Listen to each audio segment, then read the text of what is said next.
ଆଜି ଆମେ କଥା ହବା ମକର ରାଶିର ସେହି ଗୁଣ ବିଷୟରେ ଯାହା ଆପଣ କେବେ ଆଗରୁ ଶୁଣି ନଥିବେ। ଆପଣଙ୍କୁ ଆଶ୍ଚର୍ଯ୍ୟ ଲାଗିବ ଯେ ସତରେ କଣ ମକର ରାଶିର ଲୋକମାନେ ଏମିତି ହୋଇଥାନ୍ତି। ତେଣୁ ବିଳମ୍ବ ନକରି ଚାଲନ୍ତୁ ଆରମ୍ଭ କରିବା। ଜ୍ୟୋତିଷ ଶାସ୍ତ୍ର ଅନୁସାରେ ମକର ରାଶିର ଲୋକମାନେ ଅତ୍ୟନ୍ତନୀୟ ଗମ୍ଭୀର ଓ ଶାନ୍ତ ପରିଶ୍ରମ ସ୍ୱଭାବର ହୋଇଥାନ୍ତି। ଏହି ରାଶିର ଲୋକମାନେ ଜୀବନରେ ଧୀରେ ଧୀରେ ଆଗକୁ ବଢ଼ନ୍ତି କିନ୍ତୁ ନିଶ୍ଚିତ ଭାବେ ସଫଳତା ପାଆନ୍ତି। ମକର ରାଶିର ସ୍ୱାମୀ ଗ୍ରହ ହେଉଛନ୍ତି ଶନିଦେବ। ସେହି କାରଣରୁ ଏହି ରାଶିର ଲୋକମାନେ ଦାୟିତ୍ୱବାନ ଓ ନିଷ୍ଠାଚାର ହୋଇଥାନ୍ତି। ସେମାନେ ସବୁ କାମ ଗମ୍ଭୀରତା ସହିତ କରିଥାନ୍ତି। ଯେ କାମକୁ ଆରମ୍ଭ କରନ୍ତି ସେ କାମକୁ ଶେଷ ପର୍ଯ୍ୟନ୍ତ ପହଞ୍ଚାଇବା ତାଙ୍କର ଆଦତ। ମକର ରାଶିର ଲୋକମାନେ ସାଧାରଣତଃ ବହୁତ ଧୈର୍ଯ୍ୟଶୀଳ ହୋଇଥାନ୍ତି। ଏମାନଙ୍କ ଜୀବନରେ ଯେତେ ସବୁ ସମସ୍ୟା ଆସୁନା କାହିଁକି ସେମାନେ ସହଜରେ ହାର ମାରନ୍ତି ନାହିଁ। ଏମାନେ ଅଧିକ କଥା କହିବାକୁ ଭଲ ପାଆନ୍ତି ନାହିଁ, କିନ୍ତୁ ଯେତେବେଳେ କଥା କୁହନ୍ତି ସେମାନଙ୍କ କଥାରେ ଗମ୍ଭୀରତା ଥାଏ।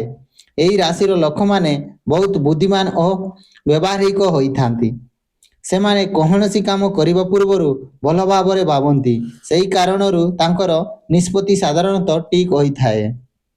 ମକର ରାଶିର ଲୋକମାନେ ସବୁଠାରୁ ବଡ଼ ଶକ୍ତି ହେଉଛି ପରିଶ୍ରମ।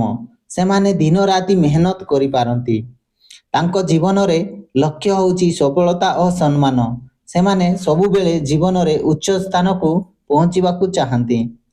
ଏହି ରାଶିର ଲୋକମାନେ ଅତ୍ୟନ୍ତନୀୟ ଦାୟିତ୍ୱବାନ ହୋଇଥାନ୍ତି। ପରିବାର ପାଇଁ ସବୁ କିଛି କରିବାକୁ ସେମାନେ ପ୍ରସ୍ତୁତ ଥାଆନ୍ତି। ମକର ରାଶିର ଲୋକମାନେ ପ୍ରେମରେ ବହୁତ ସତ୍ୟବାନ ଓ ନିଷ୍ଠାବାନ ହୋଇଥାନ୍ତି।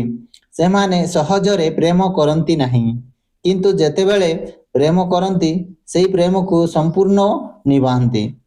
ବିବାହ ପରେ ସେମାନେ ନିଜ ପରିବାରକୁ ବହୁତ ମହତ୍ତ୍ୱ ଦେଇଥାନ୍ତି।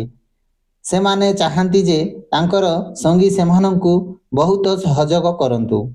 ମକର ରାଶିର ଲୋକମାନେ ସାଧାରଣତଃ ବ୍ୟବସାୟ, ମ୍ୟାନେଜମେଣ୍ଟ, ପ୍ରଶାସନ ଓ ଫାଇନାନ୍ସ କ୍ଷେତ୍ରରେ ଭଲ କରନ୍ତି। ସେମାନେ ଟଙ୍କାକୁ ବହୁତ ଭଲ ଭାବରେ ପରିଚାଳନା କରିଥାନ୍ତି।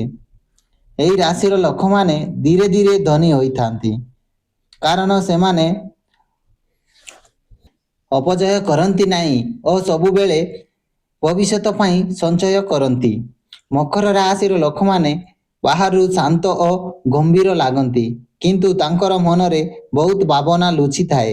ସେମାନେ ନିଜ ଦୁଃଖ କାହାକୁ ସହଜରେ କୁହନ୍ତି ନାହିଁ। ସେମାନେ ନିଜ ଜୀବନରେ ସମସ୍ୟାକୁ ନିଜେ ସମାଧାନ କରିବାକୁ ଚାହାନ୍ତି। ମକର ରାଶିର ଲୋକମାନେ ଜୀବନରେ ଧୀରେ ଧୀରେ ଆଗକୁ ବଢ଼ନ୍ତି। ସେମାନେ ଜାଣନ୍ତି ଏକ ଦିନରେ ବଡ଼ ସଫଳତା ମିଳେ ନାହିଁ, କିନ୍ତୁ ସମୟ ସହିତ ସେମାନଙ୍କୁ ବଡ଼ ସ୍ଥାନକୁ ପହଞ୍ଚନ୍ତି। ତାଙ୍କର ଜୀବନର ମନ୍ତ୍ର ହେଉଛି ପରିଶ୍ରମ, ଧୈର୍ଯ୍ୟଶୀଳ ଓ ନିଷ୍ଠାଚାର।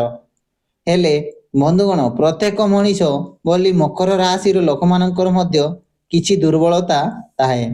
ବେଳେବେଳେ ସେମାନେ ବହୁତ ଜିଦ୍ଦି ହୋଇଥାନ୍ତି। ଏହି ରାଶିର ଲୋକମାନେ ଅନ୍ୟ ଲୋକଙ୍କୁ ସହଜରେ ଭରସା କରନ୍ତି ନାହିଁ। କେତେବେଳେ ସେମାନେ ଅତ୍ୟଧିକ କାମରେ ବ୍ୟସ୍ତ ରହି ପରିବାରକୁ ସମୟ ଦେଇପାରନ୍ତି ନାହିଁ। ଏଥିପାଇଁ ମକର ରାଶିର ଲୋକଙ୍କଠାରୁ ଦୂରେଇ ଯାଆନ୍ତି। ତେବେ ଏହା ଥିଲା ମକର ରାଶିର ଲୋକମାନଙ୍କ ସ୍ୱଭାବ ଓ ଜୀବନର ଗୁରୁତ୍ୱ ସତ୍ୟ। ଆପଣଙ୍କୁ ଆରମ୍ଭ